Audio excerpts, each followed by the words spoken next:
usually be given warning at the beginning of a programme if there's going to be anything about the Beatles, as all Beatle fans can make sure to listen, and have a chance to ring up other fans to make sure they are also listening.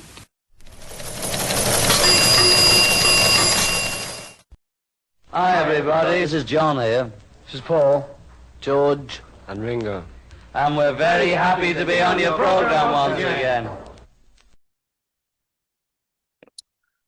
Welcome to the latest Beatles News Briefs podcast number 97, getting close to the magic number 100. I'm your host, Steve Marinucci. We're glad to have you with us today. This time out, we have as our guest the great Laurie Kaye, author of Confessions of a Rock and Roll Name Dropper, My Life Leading Up to John Lennon's Last Interview. Stick around after the interview for some breaking news. But here's my talk with Laurie Kaye.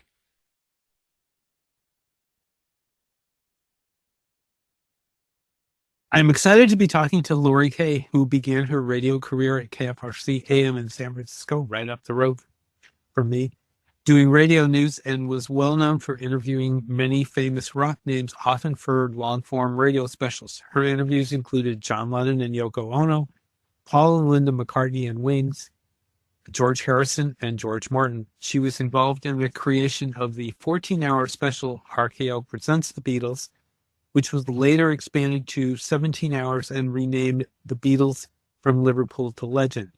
On December 8th, 1980, she interviewed John Lennon and Yoko Ono in what turned out to be his last interview, and this became part of a radio special tribute to him called John Lennon, The Man, the Memory. And we're here to talk about your book, Confessions of a Rock and Roll Name Dropper, My Life Leading Up to John Lennon's Last Interview. Laurie, welcome. It is great to talk to you. Thank you. How does it feel to be the interviewee and not the interviewer for a change?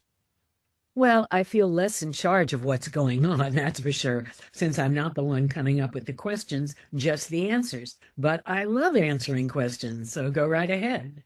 I found your book was both a memoir and a confessional of sorts. Well, absolutely. It's the story of my rock radio-related early life and career, wrapped around what tragically turned out to be John Lennon's last interview, which I co-conducted with my RKO team at the Dakota for RKO Radio on December 8th, 1980, mere hours before he was shot and killed. And I still consider it to be both the best and the worst day of my life. It was your love of music that got you into the radio business. Who were the groups that you listened to before you got into radio? Well, I listened all from the start to Little Richard and Elvis Presley and Chubby Checker and you name it, I heard them. And then all the way up from them to the Beach Boys, to Neil Young, to Jethro Tull, the Rolling Stones, Faces with Rod Stewart, and so many more, including Elton John. I loved them all. And then finally, when punk rock hit, it was so exciting for me because I could listen on the radio to the Ramones, Patti Smith, Blondie, The Clash, and the Sex Pistols. And of course, all the way through, I was listening to David Bowie all the time because I still consider him the best concerts I've ever been to practically. So tons and tons of musicians and bands have been my favorites over the years. You listened to all sorts of genres. You didn't stick with one thing. No, everything from pop to rock, hip hop, punk, reggae, and then finally country music too. And of course, a lot of hard rock, heavy metal too. So it's all important to me. We have a couple of clips that you have provided us. The first one is with the Ramones, and they talk about the Beatles. And you remember anything about talking to the Ramones, what that was like? I love talking to the Ramones. It was Johnny and Dee Dee, because Joey had been injured shortly before when he was about to start a concert in New York. And he got burned and he had to go to the hospital after the concert. And then he had to recover more. So he couldn't fly out to San Francisco with the other guys to be interviewed by me. But I love talking to them about all the bands and the music they listened to when they were growing up and what they loved and the origin of punk rock and how they felt about it and what it was. And yeah, it was a great interview, one of my favorites. Here's Laurie talking to the Ramones. You want to have fun with your music, basically. Yeah, we just want to have fun and be entertaining. We do have fun with it. And make the kids have fun, and entertain them and let them see a good show. What do you think the potential is for punk rock? Well, it's just rock and roll. I mean, it's just rock and roll. And, rock and roll's always been punk. I mean, when rock and roll first started, parents right away said, this is awful, this stuff. It's noise, I don't want you listening to this. It's going to make you sick. And the Beatles came out, and people were against the Beatles and the Rolling Stones, and it's the same thing. It's now. It's just whoever's good in punk rock will succeed, and whoever's not won't. And the future is just whoever's good will become big, I guess. Who are some of the bands that you listen to? Collect a lot of records. We listen to everything that's gone down in rock and roll since it started. Cheap Trick, The Fifth. I don't know. We listen to, everything. Mostly collect old records, If you mean what old stuff, Beach Boys, the Beatles, a lot of things. A lot of the bubblegum music that was out in the mid-'60s. And we listen to everything that's gone down, heavy metal, all the heavy metal groups, and, just absorbed it all, Your book indicated that music helped get you through some difficult years as you were growing up. Talk about how music helped you.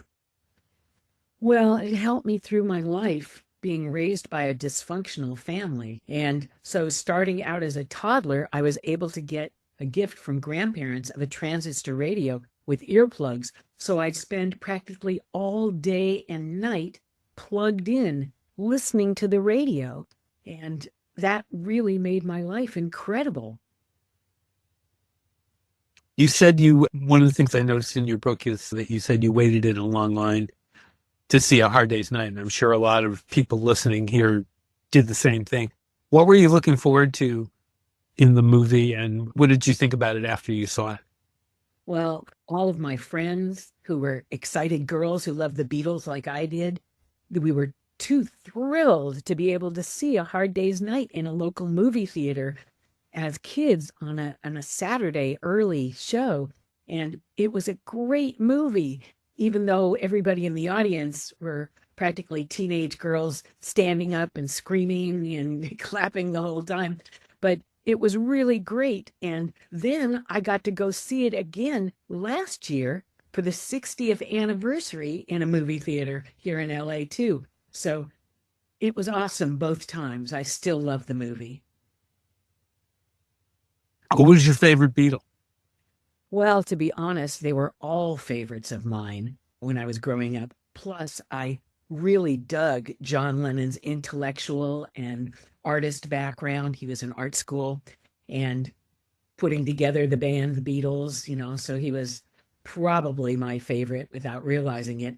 Plus, of course, I totally dug Paul McCartney's adorable face and George Harrison's interest in India and Ringo Starr's ability to play drums and then sing as well.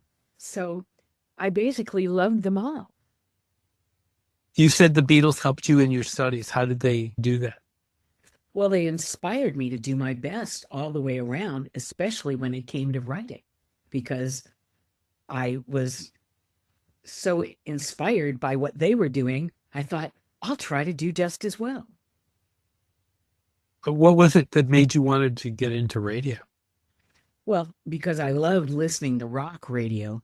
Plus, I was told I had a good voice and I could talk and write really well. That convinced me too. And I knew that that would be the perfect career for me because thanks to B. Mitchell Reed, who was the DJ at KMET FM, who put me on the air and told me that he really liked my voice and how I came up with things to say, that I should consider being on the air as my career on radio. And so I definitely listened to him and my professor later in years at journalism school at UC Berkeley. So they were the ones who got me towards my career. You talk glowingly in your book of Dick Clark. You worked very closely with him. Dick Clark was totally amazing. The late, great, incredible TV and radio and every kind of star. And I wrote his weekly countdown radio show. That was the first thing I was hired for. And then he liked my writing so much, he begged me and then hired me to ghostwrite his nationally syndicated newspaper column. So I got to go to concerts and to interviews as though I were Dick Clark. And he became my really good friend. And I got to go to concerts like the US Festival and Talking Heads filming the Stop Making Sense movie. And it was just incredible to be able to kind of pretend I was Dick Clark, even though I obviously didn't look like him or anything. I did let people know that I was writing for him, so I was listening as though I were him. Was he still doing Bandstand when you started working for him? Yeah. You also mentioned your association with Bill Graham, and here in the Bay Area, Bill Graham is worshipped. Well, not only did I totally respect Bill Graham for producing the Rolling Stones Nicaragua benefit concert at the Forum here in LA and a bunch of others around the country, and I had won tickets to that show, front row seats, the first time I saw the Rolling Stones. And that was when I was in high school, and I won them on KMET, and that was incredible. And then I got to meet Bill Graham when I started working at KFRC, because we became friends, and he constantly offered me tickets to so many shows at venues that he owned. And Lucky you. yeah, my favorite venue of his was the Old Waldorf, where I got to see everyone from Iggy Pop to the Talking Heads to Tom Petty. But Bill Graham kept trying to get me to see the Grateful Dead, but I refused every time. He'd keep trying to hand me tickets in the station, which did not please him at all. Although I have to admit that when I finally moved to Bali in Indonesia, I got to hear the Grateful Dead's album, American Beauty, and I actually liked it. And that is a fantastic album. You interviewed so many people. What was your stance going into interviews? How did you prepare? And especially what angle did you use to when you talked to them? Because one thing that is very clear in the book is that you did not get formula answers from these guys. Well, I got as personal as possible. That was really important to me. And I did plenty of research, of course, and listened to as much music as they made. And I concentrated on what we all had in common, because that made it so personal. For example, with John Lennon, we had similar family upbringing or non-family upbringing, because he wasn't raised by his mother either and never met his father like I did. So that was something we had in common, as well as our love of the island of Bali. So I just tried to be as personal as I could with everybody I interviewed, and that really helped me. Who was your favorite interview? Well, I still consider our RKO radio interview with John Lennon as both the best and worst day of my life. Plus, I loved interviewing David Bowie and Mick Jagger, George Harrison, Paul McCartney, and George Martin. They were all great to talk with, too. And I would have loved to have interviewed so many other great musicians. A lot of them I did, but some of them I never did. I wish I could have interviewed Elvis Presley and the Steve Miller Band and AC/DC and tons more. I think a lot of us would have loved to have interviewed Elvis Presley. Let's talk about your Beatle interviews. And I'm going to start with George Martin, and then we'll go through your experiences with each of the Beatles. What was it like talking with George Martin? Well, George Martin was great to meet up with, because he was, first of all, incredibly complimentary to me right from the start, because he heard my 17-hour special, The Beatles from Liverpool to Legend, on the radio in England, and he listened to it twice because he loved it so much. And that just made me feel so great to hear him say terrific things about me. Made me feel, wow, I can't wait to keep writing more and more and more.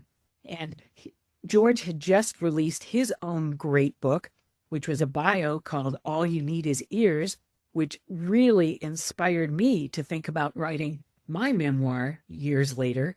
And of course, I eventually did. And the great thing was that George Martin autographed his book for me, just so friendly and lovingly. And I just really felt like we became close.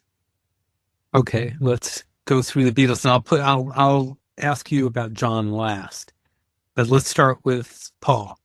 Well, the Paul McCartney interview was incredible because RKO Radio sent me and the RKO team to London to interview Paul and Linda McCartney and their latest lineup of Wings, which included the late, great Denny Lane, who I was a huge fan of. And the really cool thing was that RKO brought me back from Seattle, where I was on the air doing news at King Radio. And I was also freelancing for RKO, but they said, no, you have to leave and come back and go back on the air at KFRC. And before then, we'll send you to London to do this interview. And wow, it was so exciting because I'd never been to England before. So that was really cool. And it's just amazing to talk to Paul McCartney and hear how much he loved Linda and loved writing songs with her and recording with her. And he said he never wanted to go on stage and do concert tours without her. How was Linda? Linda was incredible, and I really felt like I'd made a friend, and that's why I was so upset when she died years later. It really made me sad to find out. You said one thing in your book, though, about your meeting with Paul and Linda, that you guys actually did smoke some weed together. Yes, we did. People can read about that in my book, and they can read all about Paul McCartney kissing me, too. The George Harrison interview was really cool because it was the first Beatles member interview that I ever did. And it was at the tail end of 78. And it was right after he'd gotten married and had his kid, Danny. And that was incredible. And it was for two things that I interviewed him. It was not only to add to the update of the Beatles special, because it was becoming the Beatles from Liverpool to Legend, the 17-hour version, but also it was for another RKO show I was writing called The Top 100 of the 70s, which George's songs were going to be on. So it was great to talk to George and to hear everything he loved about being married to Olivia and to having his son and to doing gardening in his backyard in England. And he was also promoting his solo album, the George Harrison album. Now here's Laurie talking to George Harrison.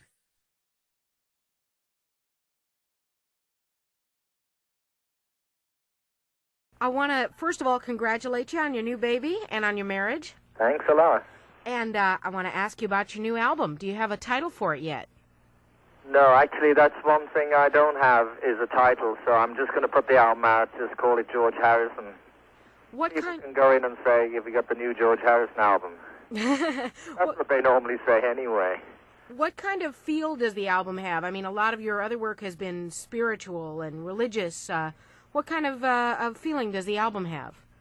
Well, I think all the songs on it are very optimistic sort of songs. They're not, I wouldn't call them spiritual songs. In fact, I don't think they're spiritual at all. I mean, in the sense that you mean, like My Sweet Lord or something like that. It's not like that type of song. But I think, in many ways, the sort of typical George Harrison tunes, they have, you know, the same slide guitars, and it's still me singing. But the album is just a very up album. And all the songs are the sort of music that has melodies to them, you know. There aren't those noisy sort of songs. They're all melodious. Here's Paul and Linda talking to Laurie about the decision to have Linda join the band. It's a weird situation, really. I mean, some other people have said the last thing they do is to take their old lady on the stage with them. When we were forming the group the first time, the Wings, I just said to her, you know, do you fancy it, or would it be too much? And she said she fancied it. We tried it just to see if it would work at all. For Linda, a photographer, this would be a completely new experience, and she was nervous about it at first. In fact, to a couple of gigs, I really felt sorry for her because she'd like cry before them. It was terrible. Well, it was hard at first because I really couldn't play very well, and so to be playing with real musicians, it's a bit of a hang-up for them. Well, I had fun all the time, mind you. It was a good laugh. I started feeling comfortable after I'd done it a few times, once I started knowing what I was doing. Here's Paul giving Laurie his opinion on books written about the Beatles. It's weird because there's only 4 people who know what went on in the Beatles. Even no matter how close you were to the thing, the minute you weren't actually part of the 4 people who were going through it, you can't know really because there's so much just happens off the camera or off the microphone, which is all the real stuff. So unless the 4 people sit down or unless it comes exactly from the horse's mouth, they're always a bit wrong. I asked if he was referring to any specific books about the Beatles, remembering how George Harrison had told me they tended to be primarily fiction. Oh, yeah. In books about me, I've never yet read any one book that kind of tells the truth. Because even, there's one called The Official Autobiography of the Beatles by Hunter Davis, where he came round and sat us all down and talked to us and got all our recollections. And he's got most of it there. But it's still not quite right. But it still doesn't capture the real feeling that went on. Although it does, that probably does the best job of all of them. Then Paul, unsurprisingly, brought up the book I'd previously discussed with George, written by their first band manager, whom I'd been able to interview not long before. There's a book by Alan Williams, and he's just got us as the biggest lunatics on earth, doing all crazy things. And okay, we were crazy, but not in the way he described it. The thing about Alan, anyway, he drove us over to Hamburg, and then he left. So I don't know where he got the story from. Let's talk about Ringo. You did not interview Ringo, but you did have some contact with him. Well, the cool thing was that last year, when he turned 84 on July 7th, he has outdoor birthday parties at the Beverly Hills Park, where he did a sculpture for and donated it. And so he had his birthday party, so I got to go to that and saw him talk and saw how great he looked. He didn't look 84 at all. He looked incredible. And I was able to give a signed copy of my book to one of his staff members to give him for his birthday. So it was just an incredible day for me. Let's talk about John. First of all, were there any conditions or anything ahead of time that you were asked to do or not to do as far as John and Yoko go? Yes, publicist and record company said, do not talk to John about his past. Do not ask him about being a Beatles member or anything to do with that. And when we were flying to New York to interview John and Yoko, I was reading the Playboy interview that he'd done weeks before. And the writer of that asked John all about his past. And John was obviously really pissed and took it out on the writer. You could tell in the interview, so I knew definitely do not come up with questions about that. So I didn't. And the cool thing was that during the interview, John himself eventually brought up the Beatles and his first meetup with Paul McCartney and how the Beatles got together. And then even also cool, he brought up his original meeting with Yoko Ono and how they got together and their first date and their first recording and first making love. And that was just incredible. The whole interview was great. Here was John Lennon talking to Laurie Kaye about what it was like coming back to music after all those years being away from it. Came over me. I didn't know what came over me. Yes, I was possessed by this rock and roll devil, Just suddenly, if you pardon the expression, diarrhea of creativity. John said, describing his earlier conversations with Yoko about the inspiration for their songs. I had discussed going back in the studio, but I didn't have the material, but I wasn't worried about it because I thought, well, I haven't done it for a long time. Maybe if I switch into that, there'll be something there. But it just sort of came. And I called her because I was in Bermuda with Sean, and she was here in New York. I called her and I said, well, look, we were talking about recording. It must have triggered something off here because I'm getting all this stuff. And I started singing it to her down the phone or playing a cassette. Then John echoed what Yoko had told us just before he'd arrived, that she would call him back a couple of hours later and tell him how when he sang a song to her, like I'm Losing You, she'd been inspired to come up with I'm Moving On, which she would then sing to him. And then I'd be swimming or doing anything, suddenly something else would come, like starting over. It was really truly a dialogue in that sense, you know, that I would make one song and sing it to him over the phone. And then he reacts, you know, to that in a way. And then he would write another song. And vice versa, you know, he would write a song and I was saying, oh, all right, that's how he feels, okay. I didn't really think about music at all. My guitar was sort of hung up on behind the bed, literally. And I don't think I took it down in 5 years. You know, it wasn't always on. It was switched off. And when I sort of switched it on again, zap, all this stuff came through. So now we're already, we did enough material for the next album, almost half as much, and we're already talking about the third album, so we're full of vim and vigor. That's the part of me that's coming out again. That's why I'm enjoying it this time.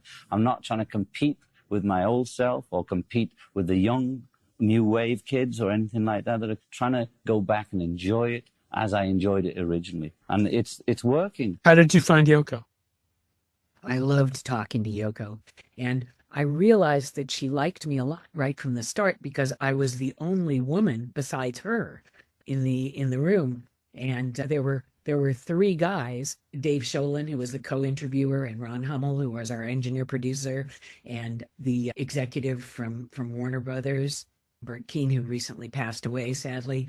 And then me, I was the only female. So I felt that Yoko really just felt close to me in that way. And I loved talking to her about her relationship with John because I hadn't had any great relationships up to that point. I was 25, but I still hadn't had any lengthy, lasting ones. So all I could think about was, even after the interview, when John and Yoko and I get together, I can't wait to hear how to really have a great interview.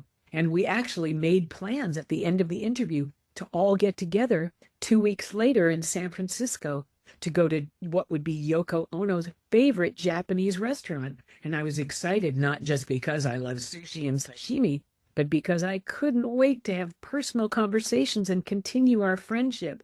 And sadly, of course, that never happened because John was shot and killed. What do you think attracted him to her? Well, she looked great, number one. And she was incredibly smart. And she was a great writer. He loved her writing. And he actually said that he should have credited her with Imagine, that whole album. And she said, oh, don't worry about that. You dedicated the album to me. And he said, yes, but your book Grapefruit was all about Imagine. And then I should have given you credit for co-writing the song with me. And Yoko understood and wasn't upset about that. And the cool thing is that I brought my copy of Grapefruit to the Dakota with me to show them that I had it and how much I loved it. And Yoko was so excited because she said she and John hadn't seen that version, that edition of the book in years and years. So she was dying to autograph it for me. And John Lennon begged me to let him autograph it too, because he had done the introduction to the book. And I said, yes, of course, John. And he said, wow, great. And when he autographed it for me along with Yoko, he said, you got to understand, I love it when people autograph their books for me. And I said, well, John, when and if I write my book, I will definitely autograph it to you and send it. And he looked at me again and pulled down his glasses and smiled at me and said, great, Laurie. So that, of course, was the real reason I wrote my book, Confessions of a Rock and Roll Name Dropper, my life leading up to John Lennon's last interview. I wrote it because really all I could think about is I would love to sign it for John and send it to him in heaven, which of course I couldn't do, but I did get to sign a copy and give it to his son, Sean, and hopefully Sean read it and loved it and gave it to his mother, Yoko, to read too. One of the scariest parts of your book is your run-in with his killer outside the Dakota. I never say his name, ever, because I don't want to give him the publicity. he was a really creepy guy who accosted me the minute I walked out of the Dakota front door after the interview. And he started bugging me and asking me, did you talk to him? Did you get his autograph? What'd he say? And not only did he do that for quite a while, but then he followed me down the sidewalk as I was walking to my friend's office. I just kept telling him to leave, and finally he stopped following me and turned around. And I still feel guilty to this day for not letting the Dakota security team know about this creep, because maybe they would have been able to get rid of him so he wouldn't bother other people in front of the Dakota, and maybe he wouldn't have been there to kill John. Your Today Show interview with Tom Brokaw and Jane Pauley the day after John was killed is on YouTube, and I watched it, and you were still feeling emotional after what had happened. I'd been up all night at the RKO Radio headquarters after John was shot, being interviewed by reporters all over the country and some in other parts of the world. And I was feeling horribly tragic and then guilty, because we turned on the TV and that's when the reporters were saying that John just wasn't shot, he was killed. And they showed the guy who had admitted that he was the assassin. And I looked at him, and that's when I realized that was the guy who followed me up the sidewalk and kept bothering me. So I immediately felt guilty and horrible. And then by the morning after, the Today Show had called RKO headquarters and asked to have me on the show. So RKO sent me over there. And not only was I extremely tired because I hadn't slept, but I felt like I looked terrible and I felt terrible, and it was just awful. And I was feeling tragic and guilty and, like I said, tired and crummy. And it was just unfortunate. And plus, they totally identified me as an RKO radio employee, which got me into lots of trouble with my employee at the time, which was Drake Chenault. I was just freelancing for RKO then. So that's in my book a lot too. What did you think of the way Brokaw and Pauley interviewed you? Well, they could have asked better questions, I think. And they could have said that instead of RKO Rodeo, that I was RKO Radio. That was another goof. They said RKO Rodeo? Yes. One of Oh my God. And they were interviewing other people, but none of the others had interviewed John for Double Fantasy or anything like that. But they did also have the director of the Beatles movies, which was cool. So Richard Lester. Yeah, so that was cool to see him. So not in person, on the air. So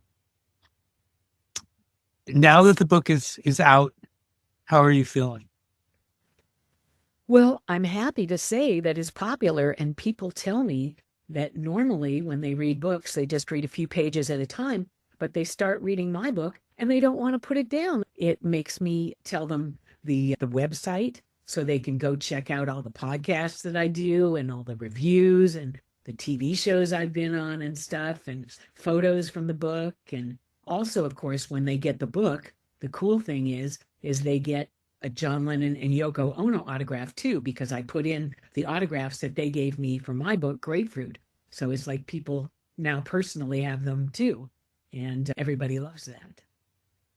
So your book is available in print, in ebook form, and audio, correct? Yes. And it's available through the usual places.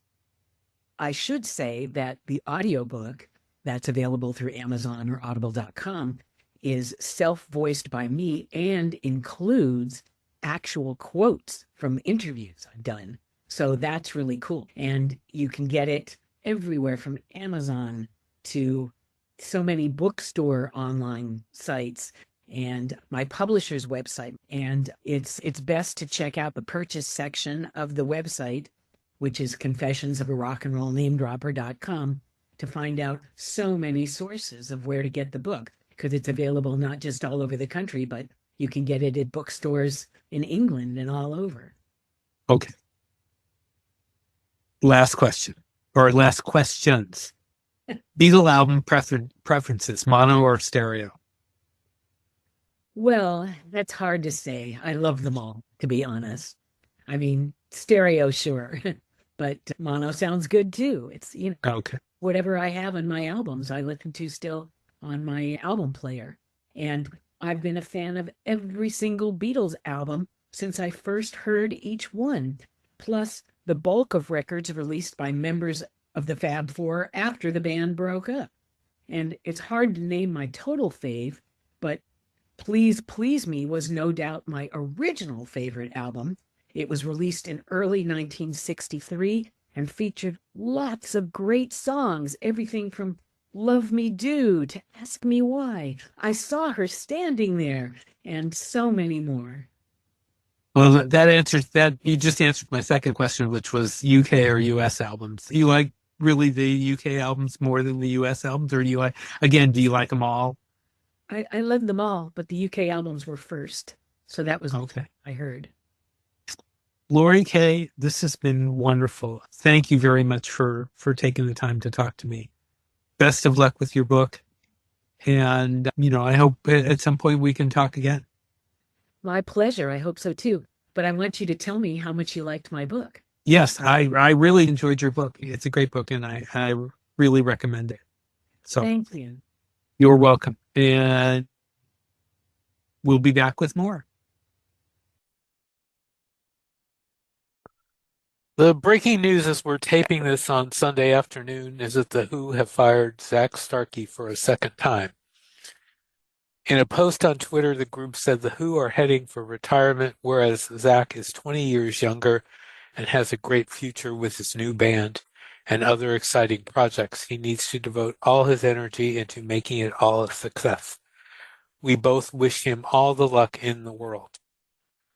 Scott DeBowers, who fans will know him from Roger's solo tours, will be replacing Zach. We hope all our fans will welcome him. In response, Zach said the firing was because he wouldn't tell fans a lie for them.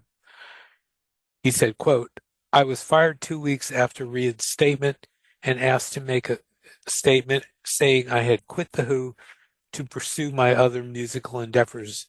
This would be a lie. I love the Who and would never have quit. So I didn't make the statement. Quitting the Who would also have let down the countless amazing people who stood up for me. Thank you all a million times over and more. Through the weeks of mayhem of me going in and out, and in and out like a bleeding squeeze box. He ended the statement with an X. The reaction on social media initially looks to be very much against Zach's firing, which isn't really surprising. At any rate, best of luck, Zach. We want to thank Laurie Kaye for coming on the show today and talking about her book, Confessions of a Rock and Roll Name Dropper, My Life Leading Up to John Lennon's Last Interview. And we suggest you pick up the book, and especially the audio book, because it has the excerpts and more of her interviews with rock stars, including John and Yoko, Paul and Linda, and George Harrison and George Martin. That's all for this time. We hope you enjoyed the show. If you have a comment or a suggestion, please write to us at BeatlesNewsBriefs@gmail.com. Subscribe to us where you get your podcasts so you will get first word on when our shows are released. And join our Beatles News and Information group on Facebook, which is filled with just that, news and information. We'd love to have you. We also have chats, by the way, going on about various Beatle topics, and you're welcome to join in on those too. So join us next time. Until then, this is Steve Marinucci saying, "Be seeing you."